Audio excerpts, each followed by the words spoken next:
Hey guys, how would you like to learn how to embroider this dad hat using nothing but a simple flat hoop? Stick around and I'll show you exactly how.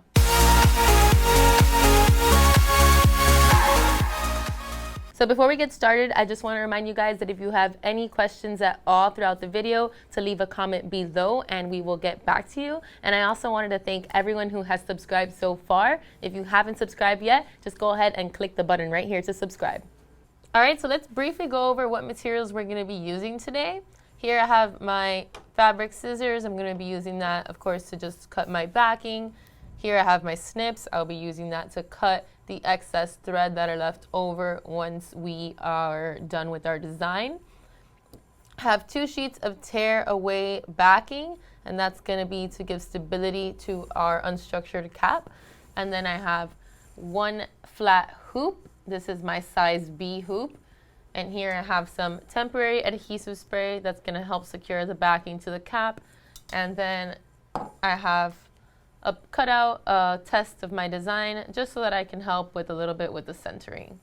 So the main thing we need to know when we are embroidering our unstructured caps with our flat hoops is that we need to get it as close to a flat as possible. And the reason you're able to do this with these hats is because they're unstructured, so you can kind of play around with them. They're very flexible, unlike your regular structured caps. So first things first, I just wanted to remind you guys that hooping is key, and that is what's really going to help so that you don't lose any registration and so that you can get your design looking really nice and flat on this cap. All right, so you may be wondering why use a flat hoop if you have a cap hoop. If you have a cap hoop, go ahead and use your cap hoop, but this is just an alternative, especially if you don't want to switch between your cap frame and your flat frame. There's another way to do it. And also, if you can get it flat, you can embroider it. If you can hoop it, you can embroider it. So, and these hats are the type of hats that you can easily, stretch. They're easily flexible. So you can just as well do this on a flat hoop as you can with a cap hoop. So in order to get this flat, first things first, we of course have to loosen the strap in the back and have it completely open. So the hooping here is key. If you hoop it incorrectly, then you can run into issues. You can have loss of registration. So you definitely want to make sure that you're hooping it nice and tight and that you're getting it as flat as possible. So here I have my 2 sheets of tearaway. And the reason I'm using 2 sheets is because I want to give as much stability as possible, because remember, this is an unstructured cap. It is very flexible, very stretchy, which means it needs more support. Okay, so what we're going to do is that we're going to use our temporary adhesive spray combined with our 2 sheets of tearaway, and we're going to use that to kind of secure it to the fabric so that it doesn't move around and lose registration. So I'm just going to use my temporary adhesive spray on 1 piece of backing, which is going to be the piece of backing that is going to come in contact with the fabric. As usual, I'm spraying it on the backing and not on the fabric itself.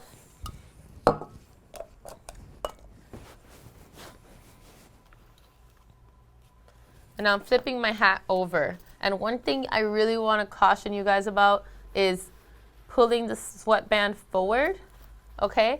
You want to pull it forward because if not, you run the risk of embroidering through if you go a little bit low. For this low profile cap, you probably won't embroider it through, but just in case, always try to pull the sweatband forward and put the backing right under the sweatband.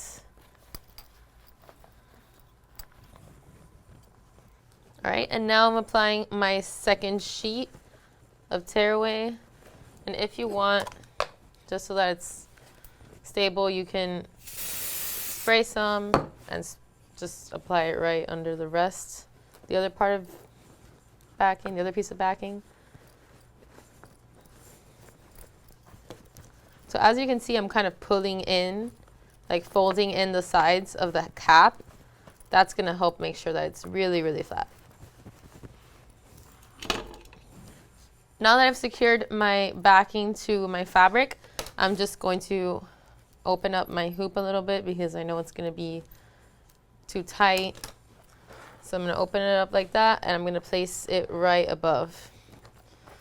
And you want to make sure that the the strap, the sweatband, is not on the hoop. So you want to make sure the hoop is just right below it. Now the great part about this is that you don't really have to struggle too much to center because you have the panels of the hat to help you center. So that is a huge plus. Just make sure that you are flattening it out as you see I'm doing here. I'm kind of pulling in. I'm not stretching it out too much because I don't want any puckering, but I'm kind of pulling it in so that it's as flat as possible. The hard part is getting it as flat as possible in the hoop. You don't want to have any wrinkles like you see here. All right, so I have my fabric hooped. As you can see, the backing covers all area of the hoops and so does the fabric. And next I'm going to talk about design choice. Now this is really important with our stretchy fabrics, and unstructured caps will qualify as a stretchy fabric. As you can see, it's very flexible. So first things first, we want to stick to simple designs, which is why I chose this very simple design. It only has 3,000 stitches and it doesn't have any heavy or dense fills. Okay, so the reason why you want to avoid heavy and dense designs, especially if it's heavy and dense in the center, is because basically when you have all those stitches, you're going to have the fabric pulling in, and that will cause a loss of registration and even puckering. Now these simple designs work for two reasons. If you have flexibility over what designs to choose, then it's always best to kind of look at what's trending. Right now on dad caps, it's really trending to go for a very simple minimalist design.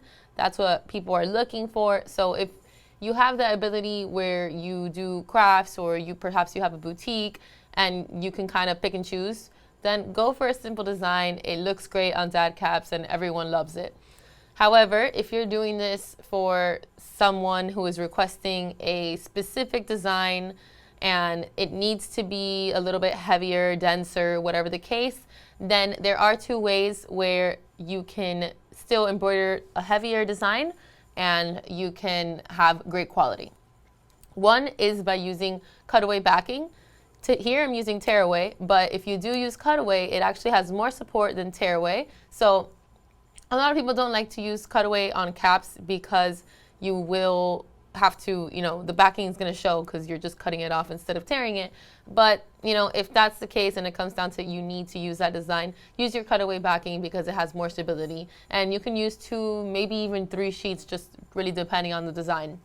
And then next, there is another way to offset registration issues, and that is by creating an underlay in your digitizing. And that's basically a stitch that's going to kind of fix the fabric to the backing, and that's going to help so that it's not moving around in the hoop as much. All right, so now that we have covered all our bases, we know what backing to use, we know what type of design to use, we know how to hoop.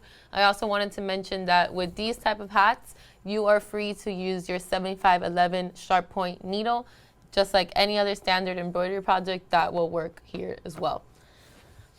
Last thing we're going to go over is design placement, and this is kind of just a little trick that I use. I like to, if you follow us, you know that I like to have the test of my design. So I'm just going to spray a little bit of adhesive spray on the back of it. Not too much because I don't want to get it on the garment. And then I just kind of want to place it where I visualize it.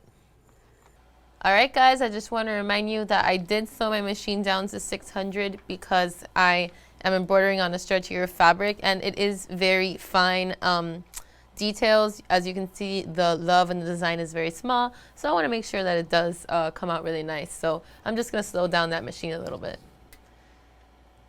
Now I'm just going to go ahead and hit start, and we're ready to go.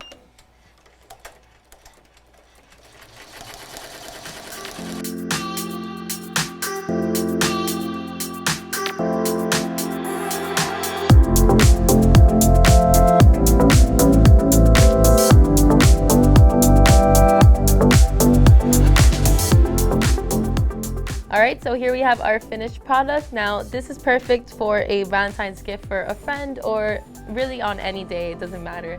Love is always important to share all around every day of the year.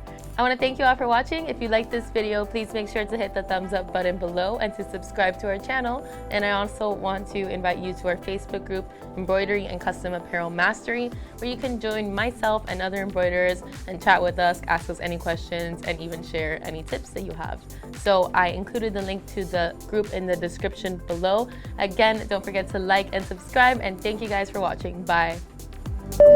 I'm so bad today. Okay. Go ahead, me. Sorry.